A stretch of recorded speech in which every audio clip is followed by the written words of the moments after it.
Please, I'll tell you who's eating good. Baker Mayfield and that Bucs offense right now. And Matthew, they got the Broncos in Week 3 as Baker Mayfield comes in as QB what for you? QB 13 for me this week as well. Look, I don't understand why. And maybe it's just because, he bounced around a little bit early in his career. But the fact of the matter is that since he got to Tampa Bay, Baker Mayfield has been a QB1. Like, not only NFL-wise, obviously, but fantasy-wise as well. Get this. Since Week 4 of last season, sort of when it all kind of kicked in, Week 4 of last season, Baker Mayfield is the 12th best quarterback in fantasy on a points-per-game basis. He's averaging 17.4 fantasy points per game. Over that stretch, 16 games, he has 29 touchdown passes. There's only one player in the NFL with more touchdown passes over that stretch than Baker Mayfield. It's Dak Prescott. He's got 29 touchdown passes. Over that same stretch, Connor Rogers, Patrick Mahomes has 23 touchdown passes. Makes you think. Patrick Mahomes is QB 16 on a points per game basis. Again, Baker is QB 12. And like you think about where these guys went in drafts this year as well. Baker doesn't run that much. I mean, although he ran for a touchdown. Do it when he needs to. Right, he does, exactly. But he's not Lamar Jackson or, Josh Allen in terms of the amount of running. But he's mobile enough that he gets you a few points with his legs. It's like a Jordan Love rush. Yeah, I think that's fair. And so his upcoming schedule is nice. Home to Denver, home to Philly, at Atlanta, at New Orleans. Only the Saints is a defense that really makes you feel like, oh boy.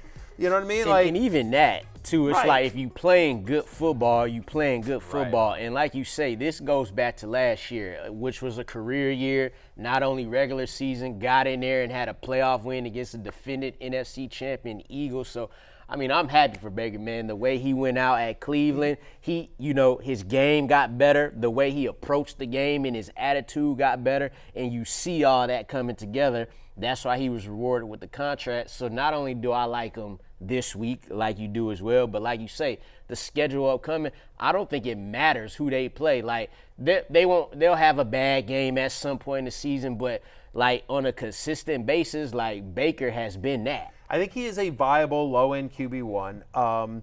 Easy guy to root for. Friend of the podcast, we had him on. He's an awesome guy. If you ever get the chance to meet him, he's like just an awesome guy. But I think, again, because the rushing, it limits his upside a little bit. But and the other thing is like he's got Godwin and Evans, and so there's not a ton of talent there. And if anything happens to one of those guys, you don't feel as great. But I think if Baker Mayfield was your quarterback, you're in a 12-team league, and one QB 12 quarterback, one QB 12-team league. Baker Mayfield's a viable starter for the rest of the season. Yeah, he feels like a floor guy in a fantasy year. It's only 2 weeks in, but we're looking for floor guys. It has not been pretty. No. There's not been much production from the quarterback position. So great start for Baker Mayfield. Daniel Jones has the Browns this week, and of course he produced against the Commanders last week, as he usually does. As everyone usually does. But Connor, specifically him. you had me Commanders. We produce against the Commanders. That's correct. You, me, Connor, Big Show, maybe not Jay, but the majority of us would produce against the Commanders. 8 of the last 10 quarterbacks to face Washington have scored at least 18 fantasy points. But last week was the first game with multiple touchdown passes for Daniel Jones since week 2 of last season. He's had under 200 passing yards in both games this season. And you think about the Browns, who allowed just 12.3 fantasy points per game to quarterbacks this season. They faced Trevor Lawrence and Dak Prescott.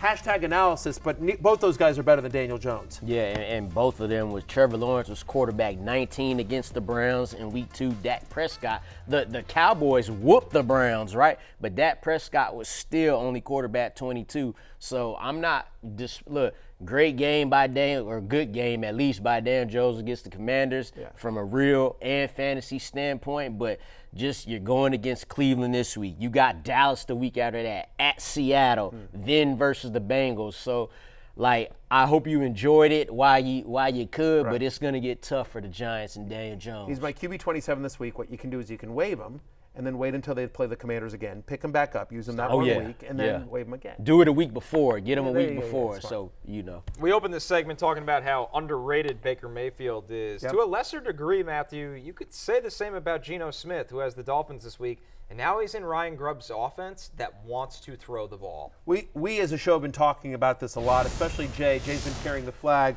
for Geno. Look, at least 17 fantasy points in both games this season. In a year in which a lot of quarterbacks have started slow, Geno certainly hasn't. And the exciting thing is, you mentioned the Ryan Grubb offense, 71% of the Seahawks' yards so far this year have come through the air. That, again, is the 5th highest rate in the NFL. They're chucking it all over the place. And remember 2022 when Geno was the 9th best quarterback in fantasy. So this is not something that he's never done before. He has been a top 10 fantasy quarterback, and I think given his weapons, the emergence of Jackson Smith and Jigba, the use of the running backs in the passing game, and just Geno Smith's abilities in this Ryan Grubb offense, I'm in. He's the 7th best quarterback. I think he's a viable mid-tier QB2 this week. Yeah, quarterback 7 in back-to-back weeks in fantasy. Then you look at the upcoming schedule. You got the Lions, who have kind of struggling getting out the gate. You got the Giants. You got the Niners, who just gave up big yardage to the Vikings. So, what's interesting, too, we're talking about Baker and Geno right now, and these are two quarterbacks we talked about in the offseason who was connected to Dave Canales. They ain't with him no more. They're still playing good. By the way, watch Andy Dalton absolutely ball out. I want to see that because Baker and Geno, they balling right now. Watch the red rifle start flying around. By the way, you notice that I had Geno at quarterback 17. I just want to mention for this week, one of the reasons for that is Seattle is at home to Skylar Thompson of the Dolphins. The over-under is 41.5 here. I just don't think Geno's going to have to throw that much. Sure. This is more about game script. But season long, I'm a big Geno believer. I just don't think he's going to have to do that much against, by the way, a Dolphins defense that through 2 weeks is the 5th best pass defense in the NFL. And I think part of that is because teams have been able to run on them and they've gotten up big. Again, the Bills just didn't have to throw against them on Thursday night. But, long term, we're pro Geno here. Hey, it's Matthew Berry from NBCSports.com and Rotoworld.com. And I want to thank you so much for watching whatever it is you just watched. Or if nothing else, being too lazy to click out of the autoplay after this video started, after whatever it is you actually wanted to watch finished. But now that you're here, I'd like to take a moment here to ask you respectfully now, okay? I'm asking you respectfully to subscribe to the NFL on NBC YouTube channel. You'll get the latest Roto-World fantasy news headlines, all sorts of great shows, including my own Fantasy Football Happy Hour. So go subscribe now. Again, I'm asking respectfully.